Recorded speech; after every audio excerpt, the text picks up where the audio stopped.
الا اللہ پڑھ لینا، تیرے سارے پاپ ہر ہو جائیں گے، مٹ جائیں گے۔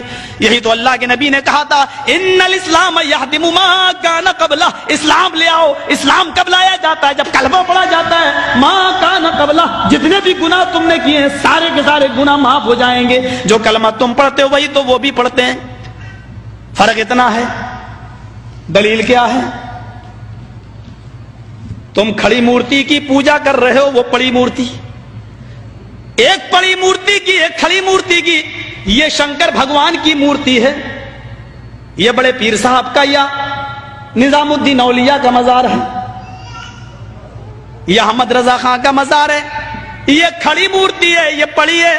جو کام اس پہ ہو رہا ہے وہی کام تو اس پہ بھی ہو رہا ہے، ورنہ مجھے بتا دو ہندو چنری چڑھائے مورتی پہ تو کافر، تم چادر چڑھاؤ تو پکے مسلمان، وہ ہار ڈالے تو کافر، تم پھول برساؤ تو پکے مسلمان۔ یہ کوئی چیز کھانے کی مورتی پہ چڑھائے تو کہے پرساد، پرساد کھانا حرام۔ یہاں پر کوئی چیز چڑھائی جائے اس کو کہو تبرک ہے، اور یہ کھانا بڑا مبارک۔ ہندو مورتی دھو کر اس کا پانی پی اور کہے کہ یہ گنگا جل سے زیادہ پاک و پوتر ہے، اس سے بیماریاں صحیح ہو جاتی ہیں۔ مسلمان عرس کے موقع پر قبر دھو کر پانی اس کے بوتلوں میں بھرے اور کہے کہ اس کے آگے تو زمزم بھی فیل ہے، تو یہ پکا مسلمان۔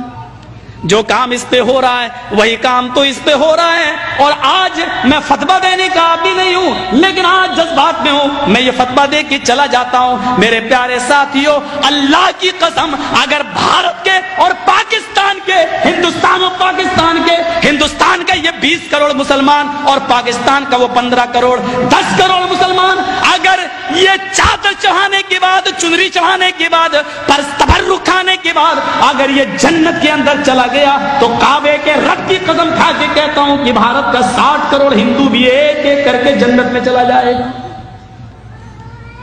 اور اگر بھارت کا ہندو جنتی نہیں ہے تو اتنا یاد رکھنا کہ پھر تم اپنے مسلمان ہونے کا سرٹیفکیٹ پیش کرو۔ تم وہ جہنم میں کیوں جائے گا؟ اگر وہ ان کاموں کی وجہ سے جہنم میں جا رہا ہے تو تم یہ کام کیوں کر رہے ہو؟ تمہارے اندر یہ کام کیوں پائے جا رہے ہیں؟ تم بھی تو وہی کام کر رہے ہو۔ ارے اس نے تو پھر بھی مورتی لگا رکھی ہے، تم نے تو پتہ نہیں کس کو گاڑ دیا اور نام ہی اس کے بدل دیے۔ اللہ جانے اس میں حقیقت میں وہ ہے بھی یا نہیں ہے۔ مسجد میں ہوں، اللہ کے گھر میں، اللہ کے گھر سے بڑی کوئی جگہ نہیں ہوتی ہے۔ میں نے بنارس میں اپنی آنکھوں سے دیکھا، اپنی آنکھوں سے، ننگا بیٹھا رہتا تھا جینیوں میں جیسے